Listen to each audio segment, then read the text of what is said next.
ओम साई। 12 फरवरी 1912। मैं जल्दी उठा और काकड़ आरती में सम्मिलित हुआ। बाद में हमारी पंचदशी के पाठ की संगत हुई और साईं बाबा के बाहर जाते हुए दर्शन किए। दोपहर की आरती रोज की तरह संपन्न हुई। मैंने बापू साहेब जोग से कहा कि वह दादा केलकर से पूछे कि क्या दोपहर को वो 5 से 6 बजे के बीच पाठ करना उन्हें अनुकूल होगा। बापू साहेब जोग ने उनसे पूछना भूल गए। दोपहर में श्रीमान दीक्षित ने हमेशा की तरह रामायण पढ़ी।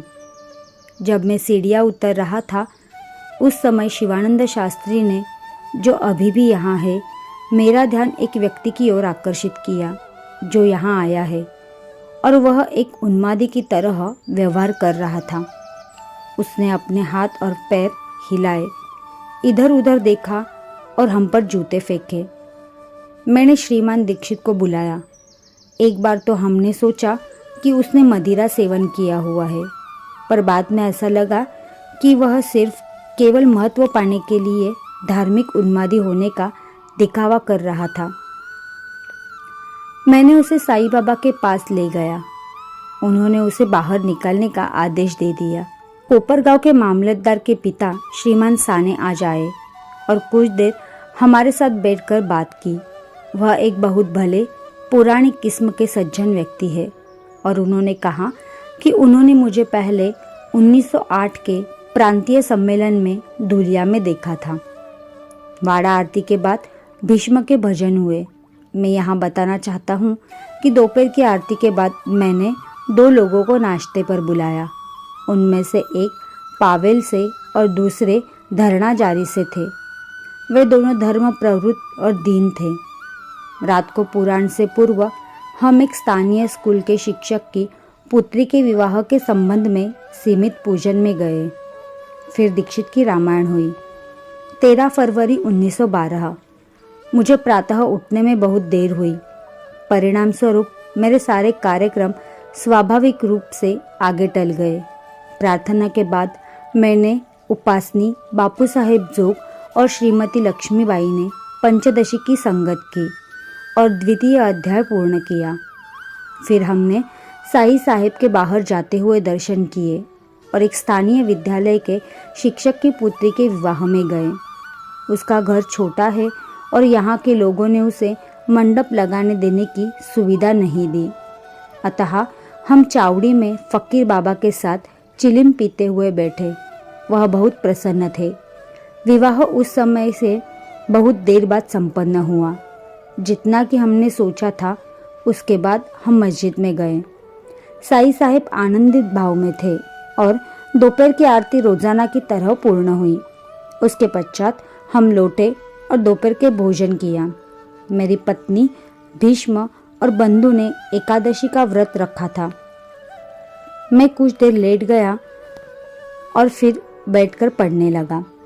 श्रीमान दीक्षित दोपहर के भोजन के बाद हमेशा की तरह मस्जिद में गए और साईं महाराज ने उन्हें कुछ देर आराम करने को कहा, अतः वह लौटे और लेट गए और लगभग शाम के 5 बजे तक नहीं उठे। हमें परमामृत की संगत दादा केलकर के लाभ के लिए शुरू कर देनी चाहिए थी, परंतु उन्हें किसी बहुत ज़रूरी काम से बाहर जाना था। अतः दीक्षित ने रामायण पढ़ी और फिर हम मस्जिद गए। जैसे ही मैं अंदर गया, साईं महाराज ने मुझे ऊदी दी तो मैं पुलकित हो उठा कि यह मुझे जाने के लिए संकेत है।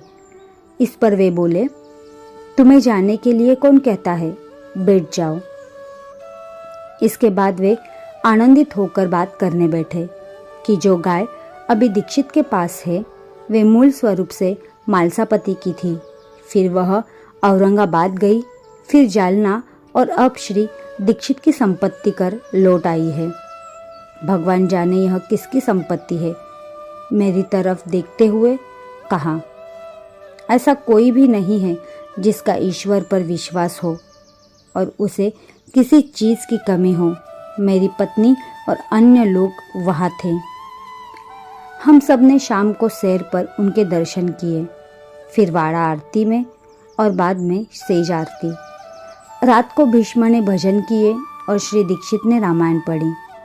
आज साईं बाबा ने दोपहर की आरती और सेज आरती दोनों के बाद विशेषकर मुझे मेरे नाम से बुलाकर वाड़ा जाने के लिए कहा। 14 फरवरी 1912। मैं जल्दी उठा, काकड़ आरती में सम्मिलित हुआ और इस बात ने मुझे बहुत उलझाया कि चावड़ी छोड़ते समय साईं बाबा ने अपने सट्टे से पूर्व, उत्तर और दक्षिण की ओर इशारे किए। फिर उन्होंने हमेशा की तरह कटु शब्दों का प्रयोग किया।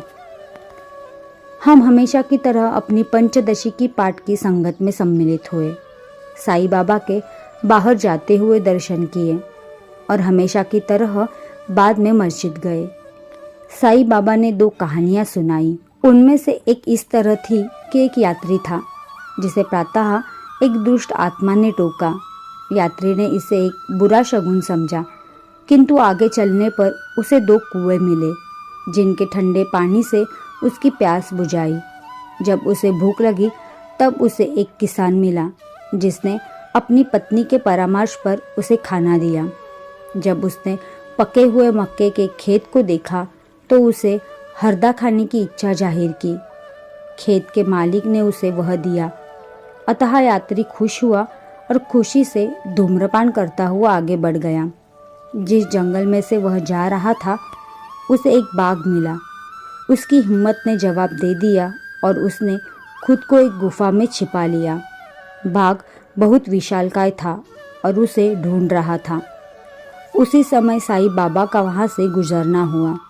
उन्होंने यात्री की हिम्मत बढ़ाई, उसे बाहर निकाला और उसके रास्ते पर डालकर कहा कि बाघ तुम्हें तब तक नुकसान नहीं पहुंचाएगा जब तक तुम उसे किसी तरह का नुकसान नहीं पहुंचाओगे। दूसरी कहानी इस तरह थी कि साईं बाबा के 4 भाई थे। उनमें से एक बाहर जाकर भिक्षा मांगकर पका हुआ भोजन, रोटी और मकई लेकर आता था। उसकी पत्नी उसके पिता और माता को सिर्फ थोड़ा सा देती थी, पर सभी भाइयों को भूखा रखती। साईं बाबा को तब एक ठेका मिला। वे धन लेकर आए और सबको, जिनमें वह खुशहाल भाई भी शामिल था, भोजन मिला। बाद में उस भाई को कुष्ठ रोग हो गया। सभी ने उसे नकार दिया। पिता ने उसे निकाल दिया। तब साईं बाबा ही उसको भोजन कराया करते थे और उसकी सुविधाओं का ख्याल रखा करते थे। अतः भाई मर गया। दोपहर की आरती रोज की तरह संपन्न हुई और उसके बाद हमने भोजन किया तथा मैंने थोड़ा आराम किया। शिवानंद शास्त्री और विजय दुर्ग के ठाकुर आज चले गए। स्थानीय प्रधान के व्याही ने आज सबको भोजन के लिए बुलाया। मैंने जाने से मना कर दिया, परंतु बाकी सब चले गए। साईं बाबा ने शाम की सैर के समय पूछा कि मैं क्यों नहीं गया और मैंने उन्हें सच बताया कि मैं एक दोपहर के समय 2 बार भोजन नहीं पचा सकता। साईं बाबा चिंता में डूबे हुए दिखाई दिए। पूर्व पश्चिम की ओर निरंतर टकटकी लगाकर देखते रहे और रोज की तरह वाड़े को जाओ कहकर हम सबको विदा कर दिया। रात को भीष्म के भजन हुए और दीक्षित ने रामायण पढ़ी। 15 फरवरी 1912। मैं रोजाना की तरह उठा, प्रार्थना की और उपासनी शास्त्री, बापू साहेब जोग और श्रीमती लक्ष्मीबाई के साथ पंचदशी के पाठ की संगत में सम्मिलित हुआ। हमने साईं महाराज के बाहर जाते हुए दर्शन किए और अपने पठन को जारी रखा। उसके बाद मैं मस्जिद गया और साईं साहेब जो कह रहे थे वह बैठकर सुना। वे प्रफुल्लित थे और उन्होंने कहा कि उन्होंने अत्यंत परिश्रम किया, कई मास तक भूखे रहे। उन्होंने काला तकाल, नीम और दूसरे वृक्षों के पत्ते खाकर गुजारा किया।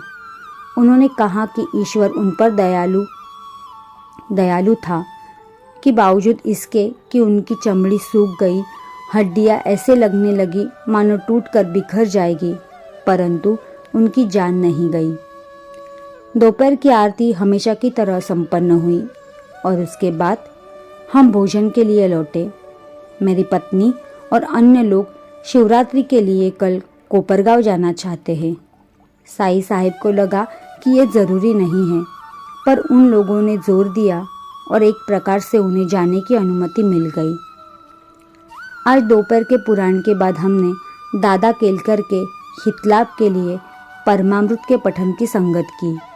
हम ज़्यादा नहीं पढ़ पाए क्योंकि यह पहला ही दिन था। हमने साईं महाराज के उनकी शाम की सैर के समय दर्शन किए और फिर वाड़े की आरती के बाद सेज आरती में सम्मिलित हुए। बाला साहेब भाटे सम्मिलित हुए। मेरे हाथ में आने से पहले मोरशल यानी मोर पंख उन्होंने ही पकड़ा था, अतः मैंने वह उन्हें ही पकड़ा दिया। मुझे उसकी जगह एक पंखा मिला। बाला साहेब भाटे ने काफ़ी प्रगति की है। 16 फरवरी 1912 में काकड़ आरती में सम्मिलित हुआ। साईं साहेब ने अत्यंत ईश्वरीय प्रभाव के साथ कटु शब्दों का प्रयोग भी किया। हमने प्रातःकालीन प्रार्थना में बाद में पंचदशी के पाठ की संगत की। मेरी पत्नी और अन्य लोग कोपरगांव नहीं जा सके क्योंकि उन्हें जाने के लिए कोई तांगा नहीं मिला। हमने साईं महाराज के बाहर जाते हुए दर्शन किए। श्रीमान मोरगांवकर आए और उन्होंने परा पूजा के अनुवाद की प्रतिलिपियां बांटी। यहाँ कल्याण भिवंडी के एक शास्त्री है। वे बापू साहेब जोग के साथ रह रहे हैं और बहुत शांत भले व्यक्ति है। उन्होंने शिवरात्रि के उपलक्ष्य में व्रत रखा। दोपहर को दीक्षित की पुराण हुई और उसके बाद हमने परमावृत के पाठ की संगत की और अच्छी प्रगति की। हमने दोपहर की आरती के समय साईं साहेब के दर्शन किए और फिर उनकी शाम की सैर के समय भी। वे अत्यंत प्रसन्न चित्त थे। वाड़ा आरती के बाद हमेशा की तरह पुराण और भजन हुए।